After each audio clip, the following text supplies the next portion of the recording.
a bunch of black so-called, well, I don't even know what you call them, but they claim to be atheists, and they were trying to say that the West African people were atheists, and I was like, I say, like, my whole thing was, I don't care if y'all are atheists, that's fine, but do what you want to do, but don't try to superimpose your ideology on some people that don't apply to. So we was going back and forth, and I was showing them references and sources, and needless to say, they kicked me out. so so yeah. So that's my only thing. I mean, I don't care what somebody believes. That's on them. That's their choice. That's why we're in America, or I mean, or in the West, where we have choices to believe and how to believe.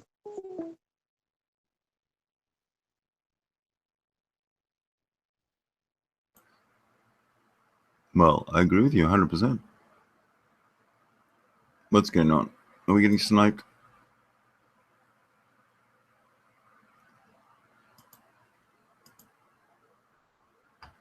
No. People just dropping out.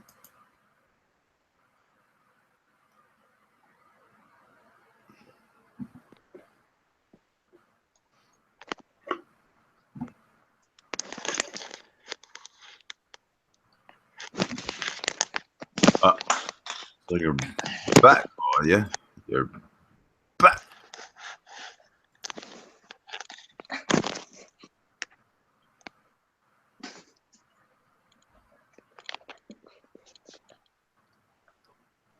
Dan,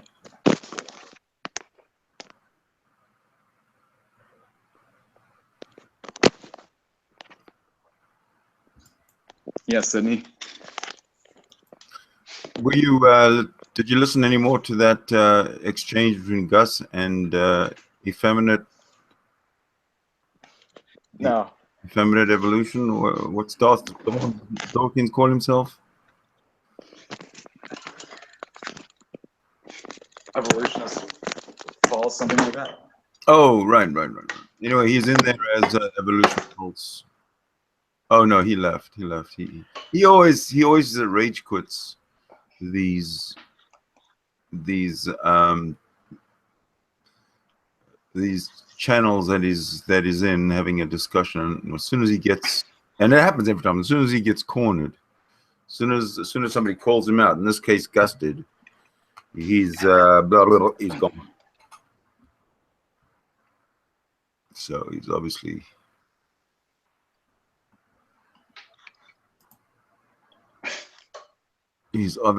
I mean, that's his pattern. He's obviously sort of planned for it. Makes me think he's an absolute troll and nothing else.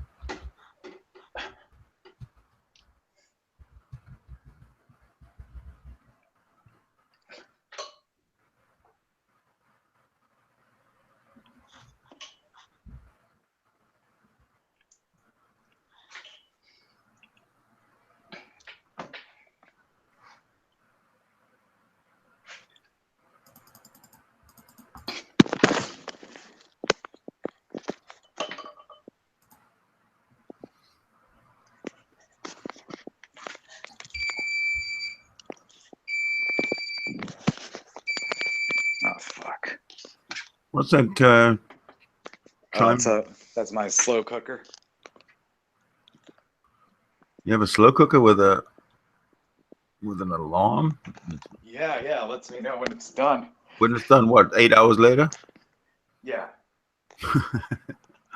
Yeah, no, that's about right. Yeah, it's been going on for well, not 8 hours, but like 6 hours. Yeah. No, yeah. What's in there? What you cooking? I'm making this chicken stew. Chicken stew. So, okay, what did you put in there to get to 8 hours ago?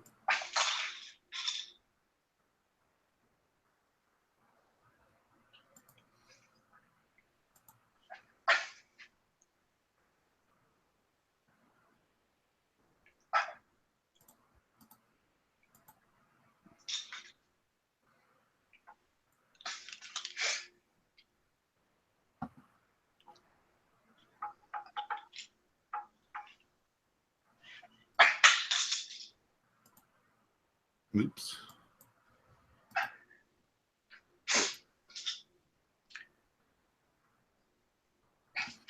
So, ladies and gentlemen, if you're watching, Sorry, cut you off. What did you say? that's all right. Okay.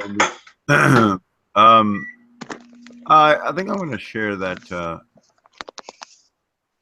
post if I can. I don't know if I'll be able to because of this weird old. Darth Dawkins got mad at me the other day because he was preaching his bullshit, and I started laughing my ass off at him. Right. And he got triggered. And he's like, "Oh, why are you laughing like a teenager?" I'm like, "Well, because what you're saying is fucking ridiculous."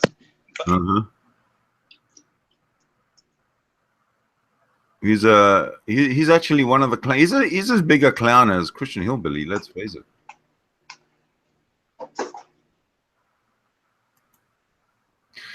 Christian Hillbilly wants to debate me. I have no idea why. He tries to goad me this morning. He says, "So, have you studied up on your biogenesis yet?" Biogenesis. Whatever. I said, I don't give a fuck about giant biogenesis.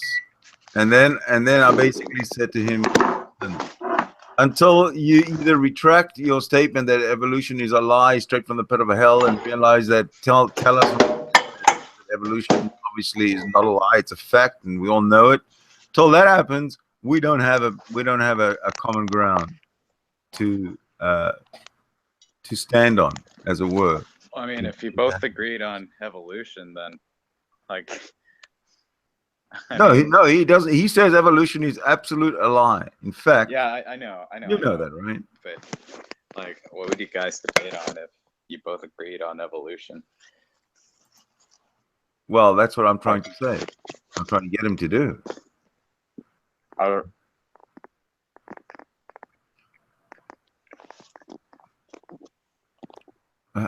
would you advise?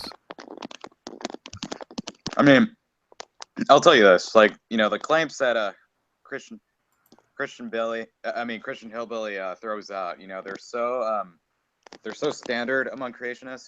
They're so stereotypical that you can go to Talk Origins, and type in the shit Christian Hillbilly says, and they'll have like a whole bunch of like articles and links, with citations to peer-reviewed journals that you can look on, that refute these standard creationist claims. Like, this whole idea that, oh yeah, like genetic mutations don't add genetic information, which he said repeatedly. No, that's straight up false. And you can go to Talk Origins and look at what they have to say. What is that website? Talk Origins. What does that mean? Say what? I've never heard of that website, Talk Origins, or that organizations or whatever. Yeah. What does that mean? What is it? I mean, it's mostly about evolution and, addressing like creationist propaganda since like the 90s. Since the 90s? Yeah. I mean, I've seen professional evolutionary biologists recommend it. Well, now on the subject of evolutionary biologists, is evolutionary biology a dead end of a career, considering that evolution is a lie? Oh yeah, if it's a lie, then yeah, it would be a dead end. It would be like a waste of a job. It would be like a useless job. Just like we look at pastors and priests and ministers and rabbis and whatnot. Those are all useless jobs because they're all lying to a deluded flock or group of people. They're just telling them the same lie that they're the zillionth generation ago ancestors told, just to keep employed, I guess. It's like a flood geology, you know? Like these creationists who do geology while believing that the whole world was flooded like 4,000 years ago, and they think that the flood explains everything in geology, like all the fossils and whatnot. Those people do exist. Yeah. The evidence from geology is inconsistent with that worldview, though. Well, I know, but what they do is they put their scientific knowledge and everything they know to the side, and then they say, okay, Jesus, everything else is crap, but let's let me test you, or whatever they do, you know, whatever their personal reason is, considering they know better.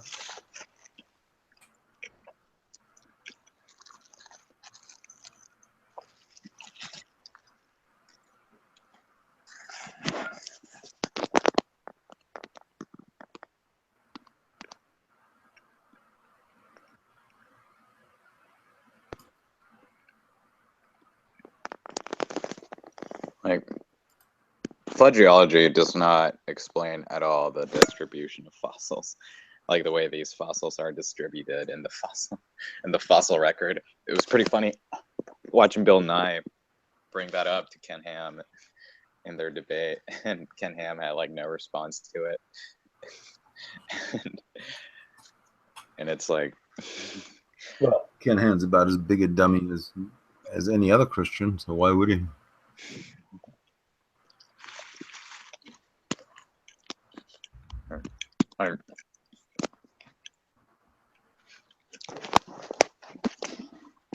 the thing is, flood geology.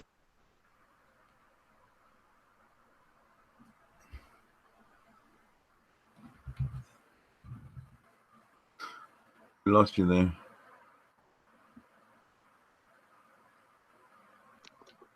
Flood geology used to be the mainstream perspective in science, but what is flood geology? I've never heard of that.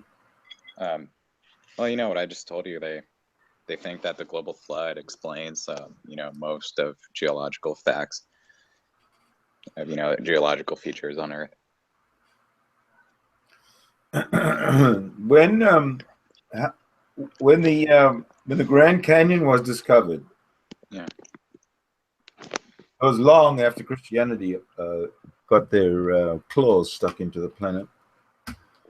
What was the? Why didn't that? Excuse me. Why didn't that right away eliminate or discount Christianity or the flood from mainstream thinking? Well, I mean, how does the Grand Canyon, you know, unless, you know, if you haven't taken like a closer look at the rock layers and whatnot, discount Christianity? Because, well, Christianity, you know, the flood, discount Abrahamic thought, because up until the Grand Canyon, you know, the big flood was just was you know, where's the evidence against it? If you want, that's a stupid way to go. But anyway, there was no evidence of a great flood. But now, when they discovered the Grand Canyon, I would imagine in the 1700s or 1800s, probably 1700s. I don't know. Anyway, but late. Now they have geological evidence or biblical evidence, if you like, for the flood, right? And all the evidence that is evident, of course, seems to point to the geological explanation of things in every single case, without one exception. Right?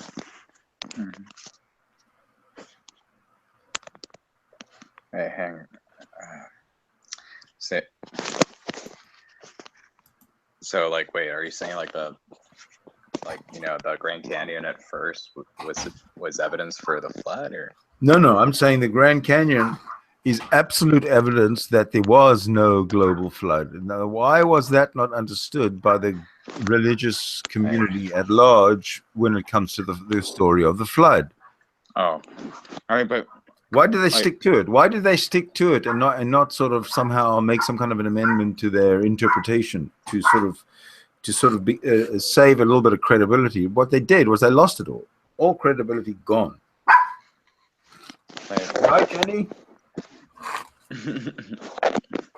Your dog is an atheist, man.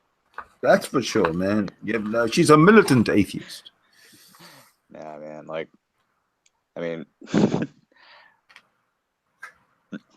have you heard of Dan Everett? No. He's this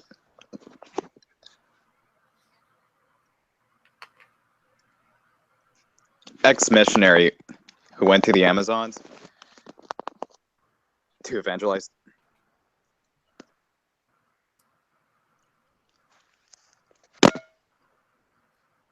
You're breaking up. I think I know where he's gonna go with this. Where he went into the Amazon and saw this group of people who never had God, but they lived in total harmony and peace and never had war, never knew none of that. I mean, like I'm not sure about all that, but the point is that, like, you know, they didn't seem to have like a concept of God, you know. Oh, and, okay. he was evangelizing to this people, and he was talking about, you know, his Christian beliefs, like, you know, God and Jesus, and, you know, he was dealing with people who didn't have terms for that in their language, so, you know, he had to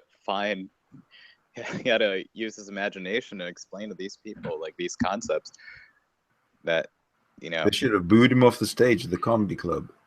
And the thing is, like, you know, he says that eventually, like, you know, he started doubting his religion and eventually became an atheist because of his encounters with this tribe in the Amazon. You know, that, you know, they didn't really care about the afterlife or you know, any of that stuff. They were more about like the here and now. And well, you know that the Cathars didn't give a shit about the afterlife either, except for the perfects, except for the staunch religious. Otherwise, the rest of them didn't give a shit, and they were wiped out by the Catholics. So what processes do y'all use? Because this is interesting. Because we be doing a lot of these. Because like I said, I do a lot of these debates in the so-called, if you want to call it, the Black conscious circle, whatever you want to call it. So I find it interesting because I think different different cultures view atheism different. So I want to know what do you guys because Black atheists view stuff different. I've talked to some Asian atheists, they view stuff different. You see what I'm saying? So I don't know what you guys are racially or ethnic wise, but I'd say just being more of having a Western school of thought with it is different. On that, I'd be more. I'd identify more as a conservative atheist. Okay. So if anybody of any color also identifies as a conservative atheist, then I don't see what that has anything to do with a conservative atheism. You know what I mean? Yeah, I know, but I think just from me dealing with a lot of Black atheists, they don't usually use conservative or one way or the other. It's just more of a anti everything stands. You kind of say, does it make sense? I don't give a damn. They'll go after Buddhism. You know what I mean? They go after anything if they think it has anything to do with an afterlife. How you guys were just talking about an afterlife or stuff like that. If it has, it don't even have to just be have a Godhead or a God concept. It could just be an afterlife, and they'll say, nope. If they believe in afterlife, then it got to be a God, and you know what I mean. That type of. So I'm just trying to understand because I think you guys would have some different arguments. You see what I'm saying? And that would basically, I'm saying you guys, I could use you guys as concept to sharpen my sword. Basically, is what I'm trying to say. I think it's logically coherent. You know, a concept of the afterlife without there being a God. You know, but I mean, I'm not convinced that either is true. So. I mean, that's that, but I mean, I don't think it follows that, you know, because there if there is an afterlife, that therefore there must be a God, you know? I mean, I don't think you have to resort to that route. I agree, but Like, these guys are these. What I say, these are guys, probably some of the most militant atheists that you would come across. Like I told you, I got kicked out of one of their groups just recently behind it. So, you know what I'm saying? But they are diehard. You know what I mean? So, I mean, I don't have a problem with it. I just try to tell them, just you don't have to.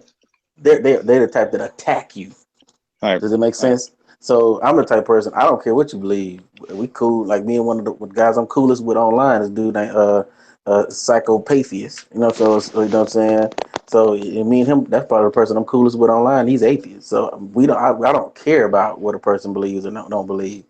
You know what I mean? But they seem to attack. So now they've been trying to set up these debates where they want to debate me on this, that, and the third. And I'm like, whatever. Is it worth actually debating something that obviously doesn't exist? I mean, why debate it? Why waste? Why Well, I waste? mean, they want to get off into the whole creation narrative. You know what I mean? And I just try to tell them I can't speak on, you know what I mean, just from my studies. You know what I mean? And I don't lean towards either one, either way. But I just try to present what I see as the data. I'm a data person. I don't really care I don't care if the data says like we were debating string theory. And so I was saying, well, I mean, if you debate quantum physics, string theory, then it leads to a force. It might not be, if you want to call it God, if you want to call it whatever, but when you look at it, it kind of leans towards a force. Whatever you want to call that force, that's on you.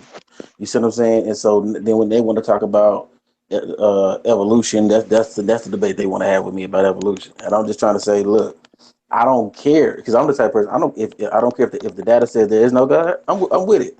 If the data says that there is a God, I'm with it. You said I'm just a data person. I'm not the person that has a particular ideology. Does it make sense? I'm just a data person.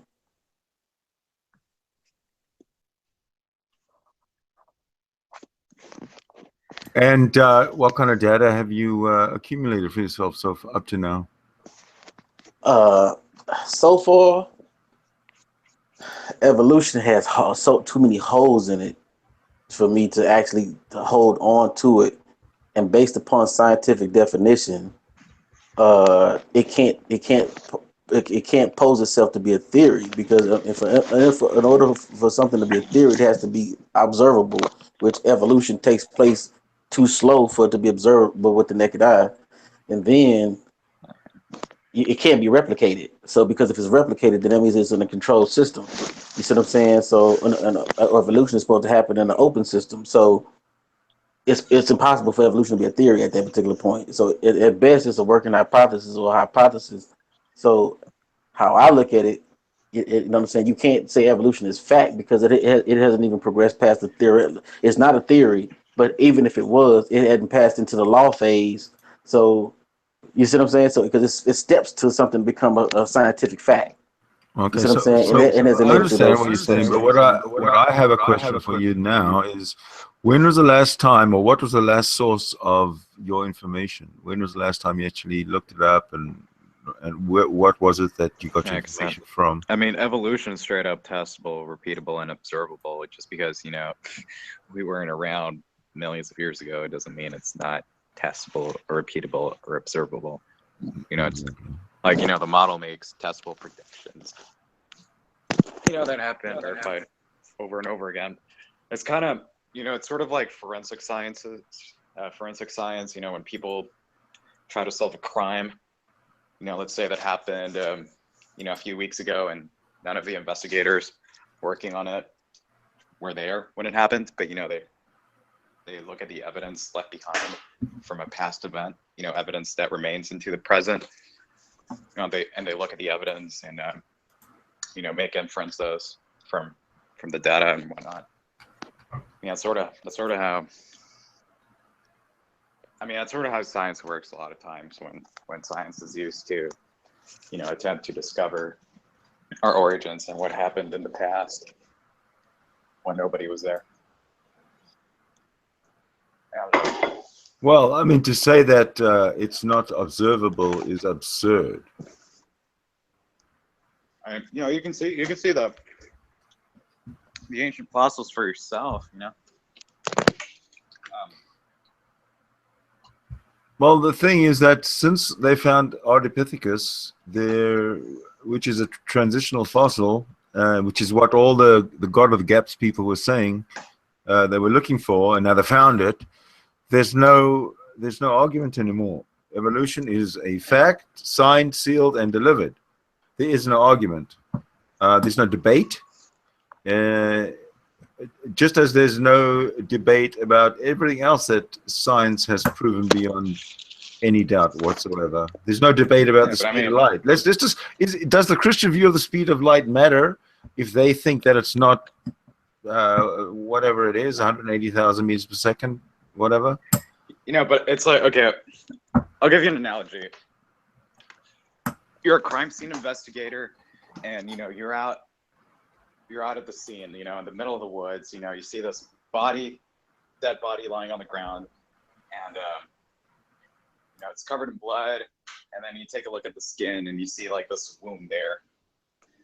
And you look at the shape of the wound and the way it is, and you make an inference from that. You say that, okay, this person was stabbed with a knife. You make that conclusion even though you were not there to see it when it happened. You're there days later. Okay, but their question is, how does that make it observable? Well, you draw inferences. I understand that, but according to the Christian view, which means you have to see it with your naked eye, how does that make it observable? How can you ever possibly solve a crime if you can never observe it? This is their ludicrous logic. Yeah, it's like, but see, you also got to take in consideration, not to interrupt, but you also got to take in consideration, like when the brother brought up the Australopithecines, like in a lot of circles, the Australopithecines. I didn't bring up Australia. Oh, okay, my bad. I brought up Ardipithecus. Okay, Ardipithecus. Okay, You've heard of Ardipithecus? I had never heard of him until like 2 weeks ago. How about biogenesis? Have you ever heard of that, Sidney? Yeah, Louis Pasteur. Biogenesis. Yep. Take it away there, buddy.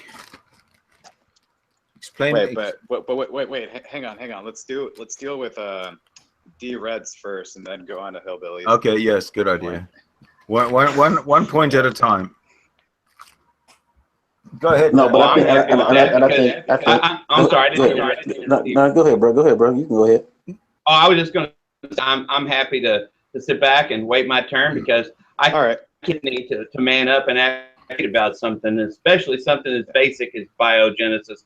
So, my friend D, you go right ahead, and you're up. Yeah. Don't worry, hillbilly. I got it bookmarked. We'll get back to you.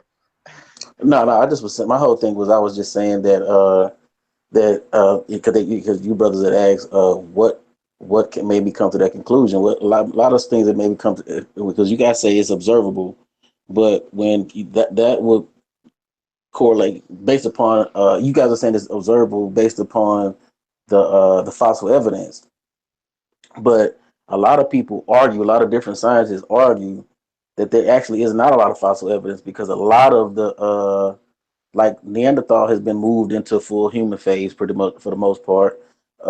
Then they're saying that now, like they're saying the outer Africa theory is not even relevant anymore because of a femur bone that they found in Spain. So now they're trying to go more to the multi-regional theory of evolution.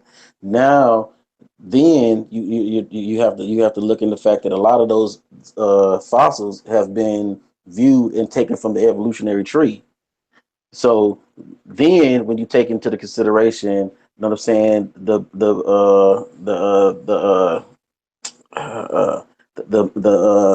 you can't account for the information that's been actually put, because you can say, what's the what I'm trying to say? You can say that, okay, the cell, right? We both know that karyotic and eukaryotic, right?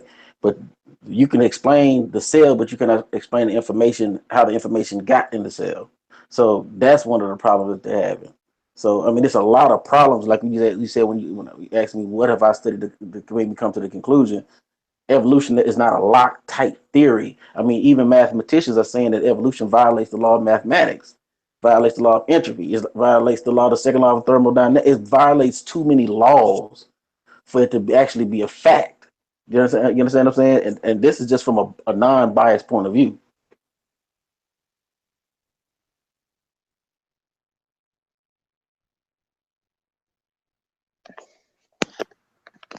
Man, yeah.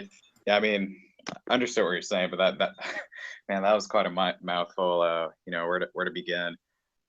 Well, let's just leave it at that. Let him say, okay, let him have had his say. I mean, there's really nothing you can come back with other than to just leave it sitting there for people to mull over and absorb and, you know, make their own minds up. So let's carry on. I mean, you know, I would like to talk about his points, to be honest, man. It's like he brought up a lot of. Okay, well, then do the points one by one. All right, so, okay, how about this? We start off. I just want to apologize because I mean, I'm a motor mouth, so you got to excuse me. I apologize. Lovely. No, that's cool. That's cool. It's because excuse me while I interrupt, but because you're not interrupting makes it actually kind of pleasant. Yeah. Okay, how about this, Sidney? How about we start off with, you know, the last point that he made, that it violates physical laws. You know, because Hillbilly, he brought up that evolution violates biogenesis, the law of biogenesis, right? Well, Hillbilly's plain old wrong about evolution because he says it's a lie. So we'll get to him. I mean, but if we do this, but it does violate so many laws, and the law of biogenesis just happens to be one of them. And my friend D here did mention the law of entropy as well, the law of thermodynamics. I mean, there's so many different things that this particular religion, and that's exactly what evolution is. It's a belief system. It is not a fact. It's science, because science is observable, testable, repeatable. Evolution is none of those things. So yes, I would love to talk about the law of biogenesis. We'll talk about it. Go ahead, spew on. You've got 20 minutes non-stop to talk about the law of biogenesis. How's that? Sidney, I've asked you before. How do you, as an evolution mindset, humanist, Satanist, whatever it is you call yourself nowadays, but definitely an evolutionist and materialist, how do you hurdle that life only comes from living matter? You never have example of life from non-living matter. If you can take 20 minutes. Louis Pasteur, as Heathen pointed out, is the one who basically came up with this mind-altering way of looking at life, because everybody up to that time just thought that, you know, maggots just erupted. Oh, you're losing it. You're losing it. The spontaneous generation. You're losing. I'm sorry. He used the scientific method. He used the scientific method in order to prove that spontaneous generation, that abiogenesis, life from non-living matter, does not happen. And we have science, testable, repeatable, observable science, ever since that day, that validates the law of biogenesis, because it's never been invalidated. Never validated. Deal with that as an atheist. How do you deal with that? I sit here and I listen to you tell me for 20 minutes straight about the law of biogenesis. So go ahead, tell me about the law of biogenesis. You have 20 minutes. You know, for example, maggots don't emerge from rotting meat. They come from a fly that landed on the meat and laid eggs there. Well, yeah, we know. I mean, that's an example. Is that what he's talking about? Seriously? That's ridiculous. That's how Louis Pasteur. Yeah, no, I mean, spontaneous generation. Now, asking Sidney the question. This particular, knowing the law of biogenesis, knowing that life can come from life, how do you deal with it, Sidney? Evolutionary mindset deal with life can only come from living matter. Because no one has proven that. They've only disproven spontaneous generation, not a biogenesis. And they're, I mean, you know, they share some similarities, but they're not really the same thing. Right.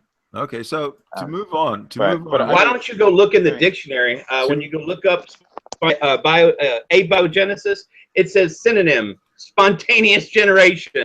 Well, I mean, So guess what? Yes, I'll look that at the is exactly what it's talking about. It destroys that spontaneous generation. There's no such thing. We never see an example of life coming from living matter. That's why it's called the law of biogenesis. Now, I'm asking Sidney, in your belief system, how does your belief system deal with this, Sidney? How does your evolutionary belief system deal with this? Because this should shatter your way of thinking. As you suppress the truth of God and unrighteousness, don't be so arrogant. it won't. Don't be But so that's arrogant. okay. I want to see how you can spin this. You're the spin doctor of atheism. How do you spin this around?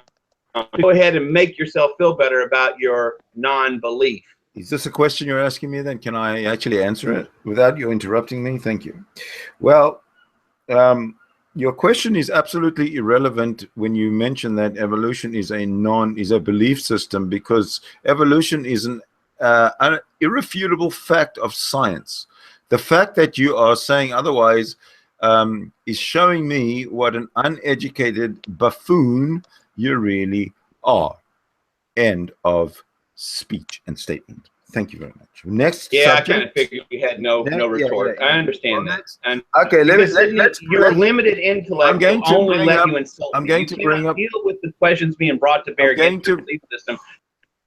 Okay, we're going to bring up the next subject now, which is the banning of the transgender people from the military. Or no, not so much the banning, but the I guess the banning of the transgender people from the military in the United States. So I was going to ask Christian Hillbilly what he really thought about it, and he's gone. What the hell happened? I guess both of them got all pissed off because an agenda that I was not aware of was I don't know, changed or something. Well, what do you think of transgender in the military? Oof. I think that's tricky.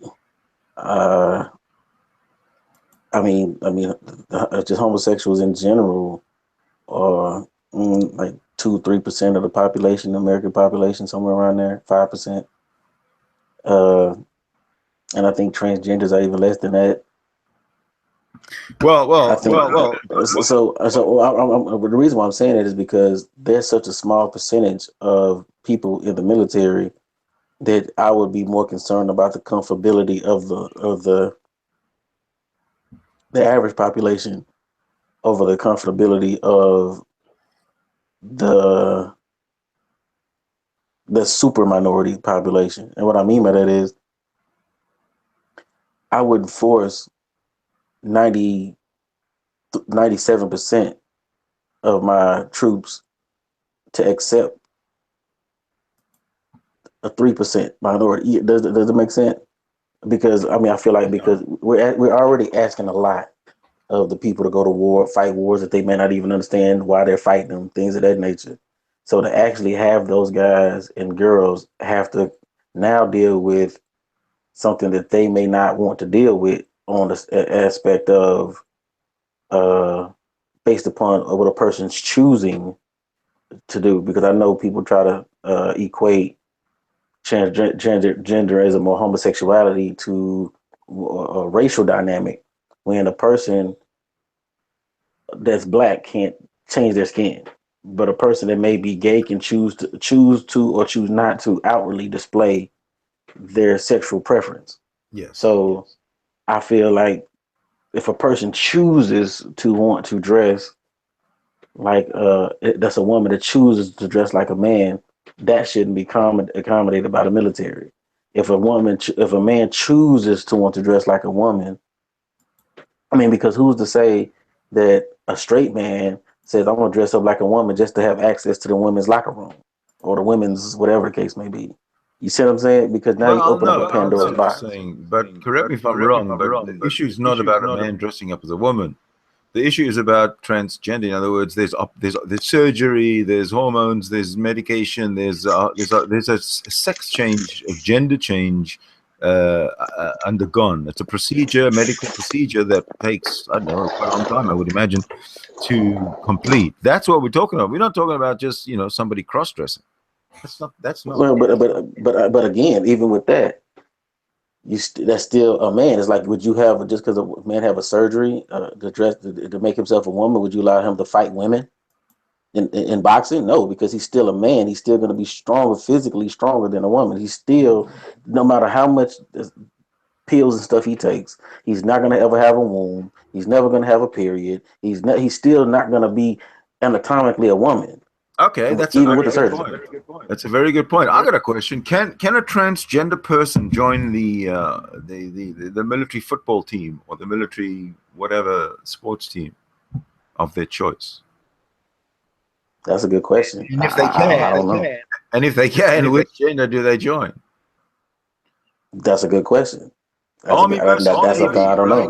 right? Yeah, exactly. It happens every year on a certain date.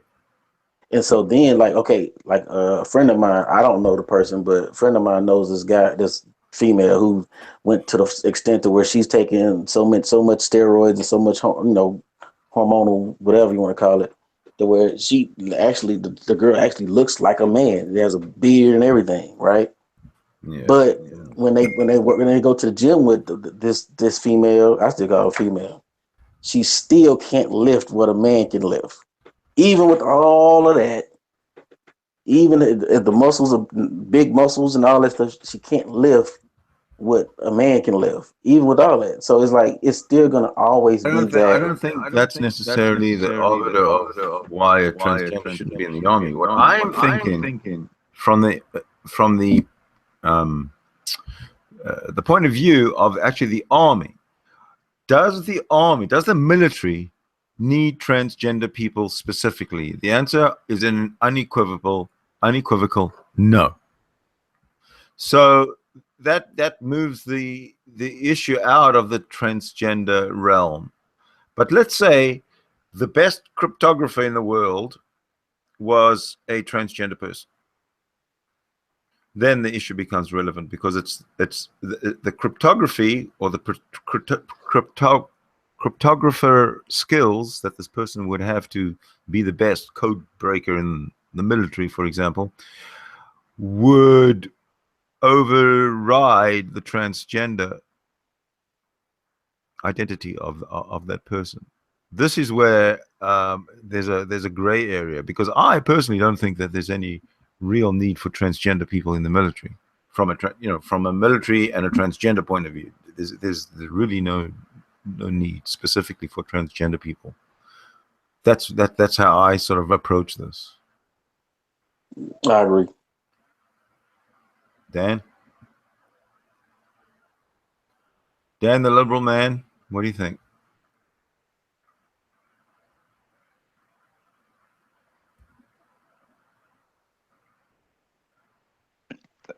Oh shit. Sorry, I was muted. I didn't realize it.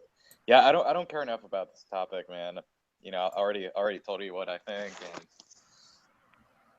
yeah, you guys go ahead and talk about it. Well, I tried to get Darth Dawkins to come in when Christian Hillbilly was in. But I sent an invite to Darth Dawkins, who requested one. He didn't come in, and then Hillbilly left. So we're having a bit of cross communication here. Well, like I said before, a lot of times when you get the evolution, certain topics I'm learning. I've been doing this back chat stuff for about a couple of years now. Some of these topics that people like to debate, and sometimes people can't get off of those particular topics. So yeah, but the problem that we have right now with evolution, or the debate of evolution, there is no debate of evolution. It's a fact. There's no. The only debate is there's no debate. The only thing to do is listen and learn, because it's all the experts have figured it all out, and we can sit and learn and benefit from the years and years and decades of them sitting for hours and hours and hours working on it. So really, it's not a debate, evolution. That's why people like Christian Hillbilly, when they come in here with their nonsense, is discounted. And Yeah, if you're gonna, look into what happened in the past, when you weren't there, you're gonna have to make. I mean, you're gonna have to make some inferences, and that's okay. Yeah, was he there at the supposed execute? Oh, talk. Okay, let me just finish. Was he there at the supposed or alleged execution of his Lord Jesus Christ? No, he wasn't. Now, I want to make another. I need to make a point, and this is going to be interesting to Christian Hillbilly and any Christian out there. If this doesn't kill your Christianity, then nothing will. And again, I'm going to say I'm not a historian. I have read it, but I have also heard it hearsay. In other words, from people who say they know history. So I'm going to tell you this. Full disclosure. It makes sense to me, and I'm going to tell you what I know about ancient Roman history, and that is regarding specifically the crucifixion of criminals. It went on for many decades, if not hundreds of years, as a form of punishment. And also as a form of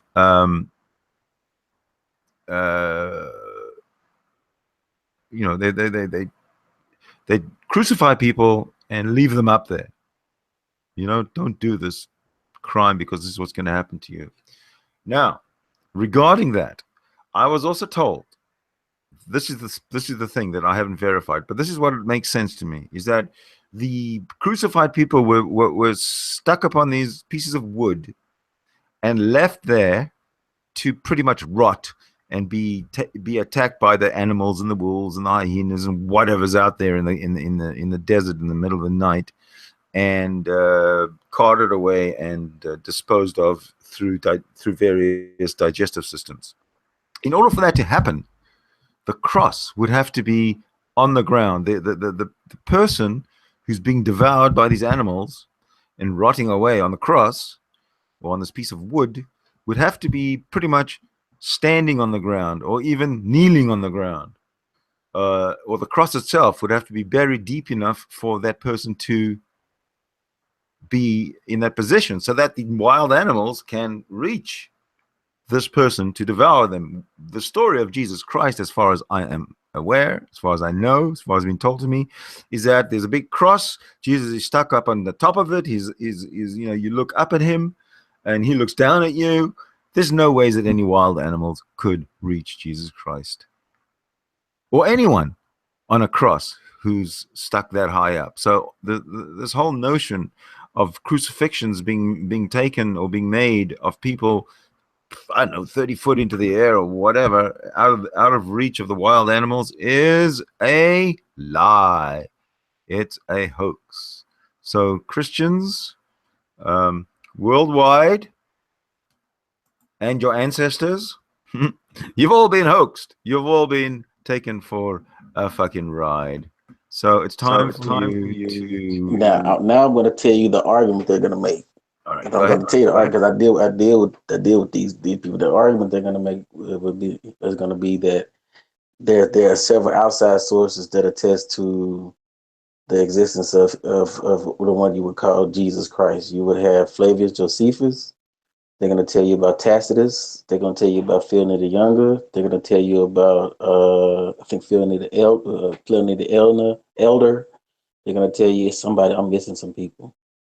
But they're going to tell you all of these people who were basically lived around that time that attested to, there were outside sources that attested to his existence. Then they would take you to like we brought up the crucifixion. They would show you that there was more than one style of crucifixion that the Romans used. They used stake crucifixion, where they would put the hands above the head. They would use cross crucifixions, and they would also use the crucifixion that you spoke of. So they didn't just have one form of crucifixion. They might not have had one, but all involved the prisoner who's been crucified or being killed or being hung up, strung, to be close to the ground, to be on the ground, so that the wild animals can literally take them. Can literally. That's the thing, though. That's true. But that's not the whole. That's not every crucifixion. Yes, that's what I'm saying.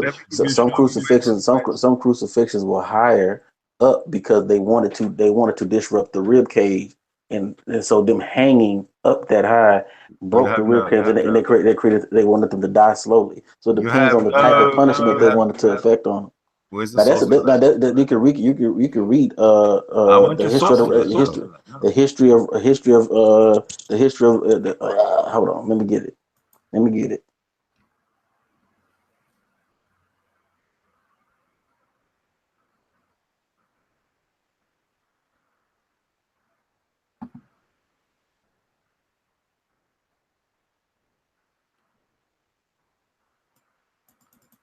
Somehow, I think we're not going to get any sense out of this information, because if you don't have the information already, then I'm wondering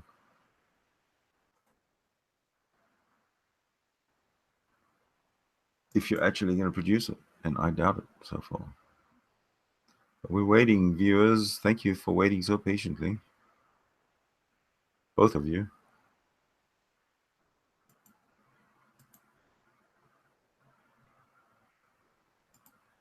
You know what I find so amazing is that people who join the outside chat of the YouTube channel and want to join, they ask for a link, and right away, if they don't get the link, within 60 seconds, they sort of leave the channel and go somewhere else in protest. I didn't get my link.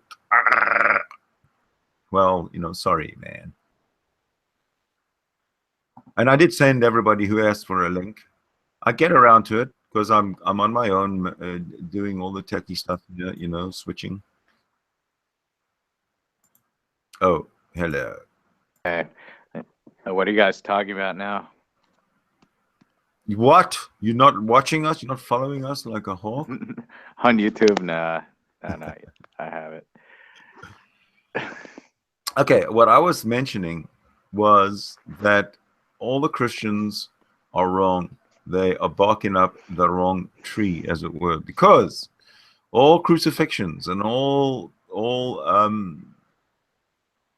executions on sticks and stakes and whatnot by the Romans were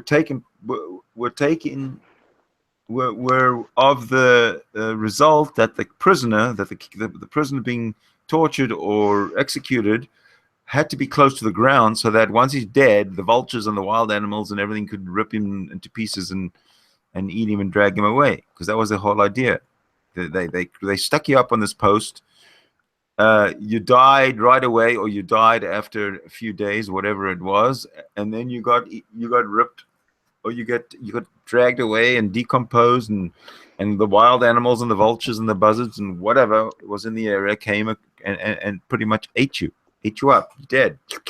So, like I said, everybody on a execution post lands up in the digestive system of several wild animals.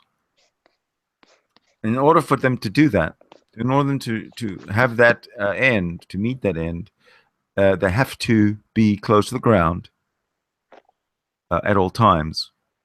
And according to Christian imagery all Christian imagery that I've ever seen, Jesus is stuck up on or the Romans are crucifying Jesus on he's way up there, out of reach of these wild animals, which is a lie. That is not a true portrait of a crucifixion, a Roman crucifixion. So Christianity is debunked. There's no more reason for there to be Christianity. I yield the floor to my learned colleague.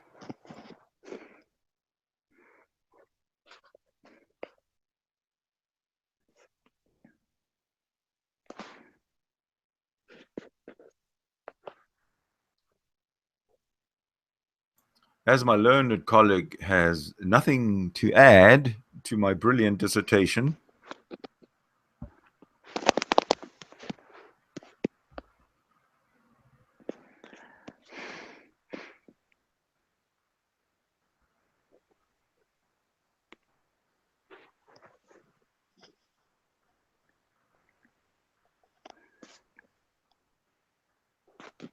Dan, what are you doing? I mean, I'm reading. I'm actually reading. Why? Oh, because when you're reading, it makes a noise as if you're like shuffling around. Oh, yeah. I don't know what that is, honestly. It's probably because you're not muted.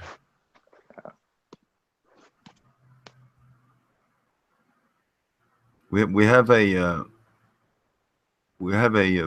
fan, probably our number one fan of the show in the outside chat. Oh, cool. Yeah, the name is Christian Hillbilly. Oh, okay, yeah. The name of one of the sources is Crucifixion in Antiquity, and another one is The Horrors of Roman Crucifixion. Like I had to look through my PDFs and find them. So, but yeah, those are two sources that you would have to read to kind of understand that it's not just what people get off into. They get off into the fact that they try to look at everything from everything is singular, and I understand that these people understood war, and so you had to have one style of punishment for somebody that you wanted to punish and you want him to suffer. Then you had to have one style of punishment for somebody that you wanted to deal with and you wanted to annihilate them. So if you wanted someone to suffer, I would put you on a stake and put your hands above your head and let you suffocate to death, and it would be a slow, agonizing death. If I wanted to punish you and send a message to those, if you were trying to rebel, and so forth and so on, then I would have another style of punishment where, like you said, that I would want the wolves to devour you because I would want to send that type of message. The Romans were meticulous. That's why you would have to study the war between the Greeks and the Romans. You see what I'm saying? For you to understand what I'm talking about as far as how these war strategies of punishment and rebellion, how this stuff got started. So it was not just one style. The Romans didn't even deal in that way. The only thing that the only thing that they had one style was this concept of warfare, how they went to war. You see what I'm saying? That's why, but that's a whole nother story. You see what I'm saying? When they took the Greek phalanx and they morphed it, but the Romans didn't deal like that. They had different levels of torture and punishment based upon who they were dealing with, or so then you would have to go to study the Bar Kokhba revolt, and you would see that there. You have to go study Masada, and what they were doing to the people who fled during the 70 AD, fleeing. You have to study that to understand that they dealt with different people differently. Then you had to study how they dealt with the Sakari, the Sakari sect in Jerusalem at that time. So they did not just deal with everything unilaterally. With the people that they interface with, they dealt with everything based upon who and the severity of what the person did or what have you. So that's when you got to study Roman law. You know what I mean? And the Rhodesian law and all that old type of stuff which led to the English common law and all that. So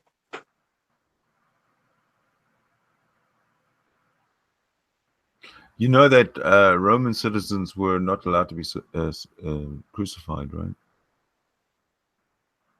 yeah, but traitors were anyone that was convicted of treason.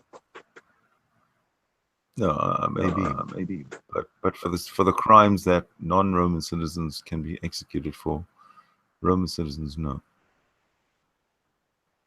Yeah, I agree. But that was the whole thing when they were dealing with a lot of these revolts. They treated those people like they didn't give them Roman citizen thing, because especially during the Jewish them dealing with the Jews, that whole situation. That's why you got to study the Bar Kokhba revolt. Once you study that, they didn't treat those people like they were Roman citizens, because those people they rejected Roman citizenship. You see what I'm saying? They didn't accept Roman citizenship, so they didn't treat them like Roman citizens.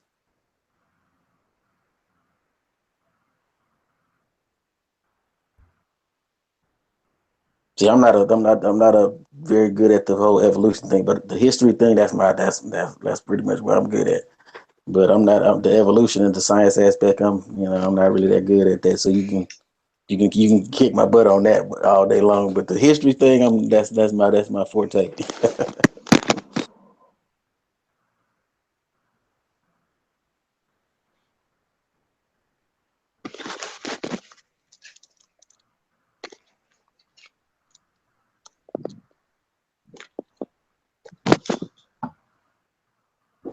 You know who was a Roman citizen? D. Who? Paul of Tarsus. Yeah, he was. He was a Roman citizen, and he was said to have been crucified upside down, according to the supposed historical record. They supposed to crucify him upside down. When you get, so I'm reading it here. When you get crucified upside down, there'd be a huge blood pressure. The blood rushes to the head. There's huge blood pressure on the heart, and one of the many possible causes of death is that you get a heart rupture. And the heart stops pumping. Yeah, but see, that's what I was saying. Like, they did different stuff depending on, you know what I mean. Everything with them was about the severity of the crime. They wanted to make sure the punishment fit the crime. That's what the basis of Roman law was all about. So if they felt that you did something that was so heinous that, you know what I mean, then they would give you the business. They would do So if they felt like, you know, what you did deserve a slap on the wrist, that they would just punish you and, you know, and let that be that. They chop off a hand or whatever the case may be. But they might send you off into slavery. You know what I mean? The certain things they did, they had, they didn't deal with everything unilaterally, and that's why I was just trying to say they deal with everything by what they deemed the severity of the crime was.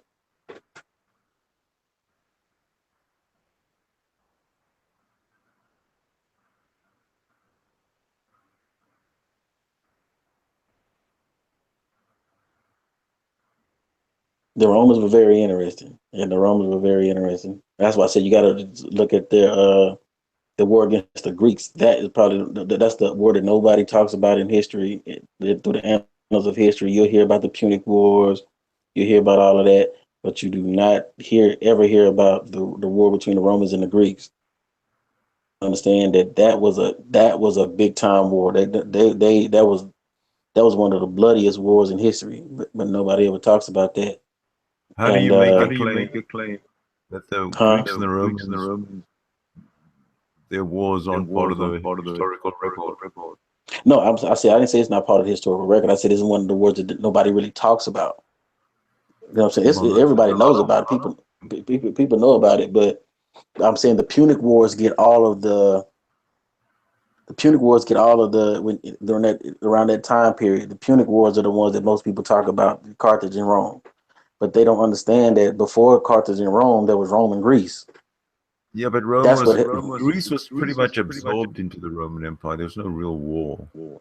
Well, they did actually go to war. It was a real war. Yeah, there might have been skirmishes, but no, I mean, no. I'm saying, I'm talking about when Greece was trying to expand. Because Greece didn't just try to expand into Asia. They tried to expand west too. Yeah, they didn't just go east. You're talking about Alexander, and that's in the 300s. So what I'm saying is, during the time period, the Romans stopped them day-to-day tracks as they were trying to expand through Europe, because Greece was not like the Greeks were never unified, so they never fought as Greece. They fought maybe as separate city-states, in a league of some sort, but they were never sort of unified as a country.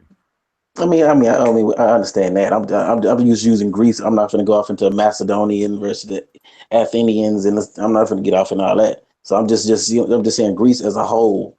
You know what I'm saying? They tried to expand also through Europe. They didn't just try to expand through Asia, but Asia is the part where everybody talks about because they were able to conquer. But they don't talk about how the Romans pretty much stopped them. You know what I'm saying? From actually expanding through Europe. And that's pretty much how Rome kind of started gathering itself. So once Greece got weak, once Rome saw that Greece got weak, they took over. You kind of see what I'm saying? So, but they pretty much stopped them in their tracks from expanding through Europe. So yeah, the Greek one. That's what I said. They even went to war on some of the islands, like Sicily. Because you had Greek colonies, Roman colonies, and Carthaginian colonies on Sicily. So I mean, I believe that Greece was the first, the first people to colonize Sicily. Yeah, they were. A part of Sicily. That's what I'm talking about. The Greeks had a part. The Carthaginians had a part, and the Romans had a part.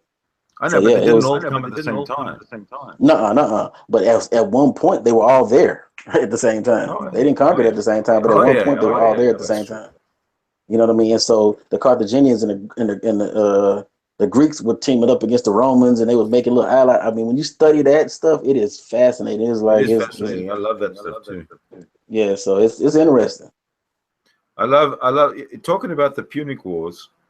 Um, the king of Sicily fucked up on the Second Punic War. Do you know that? He started support in the beginning of the Second Punic War with Hannibal. The Carthaginians looked like they were going to win. So King, whatever his name was, of Sicily, he supported Carthage.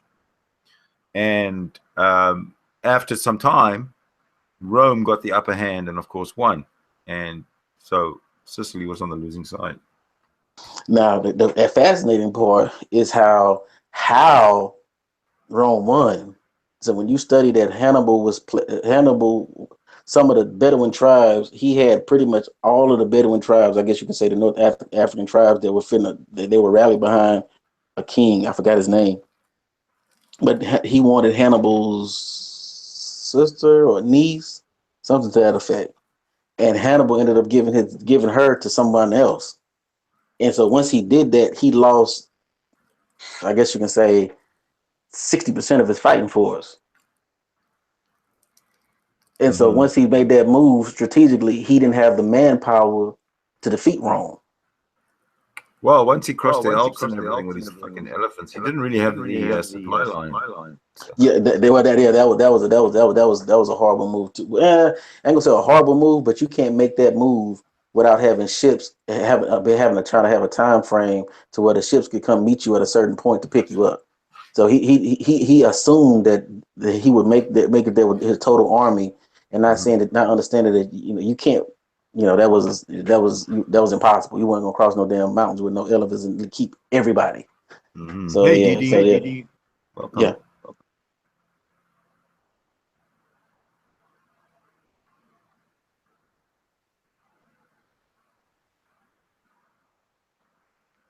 What's your question du jour? Or is it the same one as usual?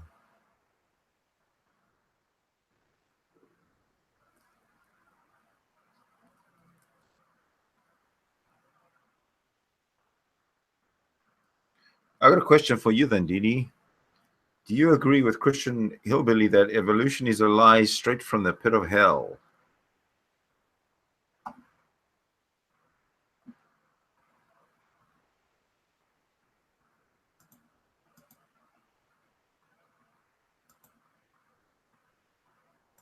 Did you get my question?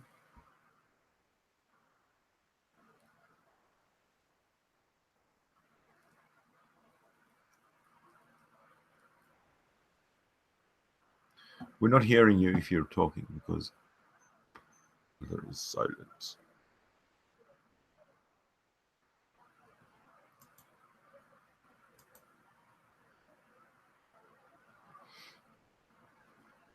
I would like to see Darth Dawkins and Christian Hillbilly have a discussion about Christianity and see if they agree on every point. I doubt it.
Well, I think we've reached a lull sufficiently long that it could warrant an end of the stream.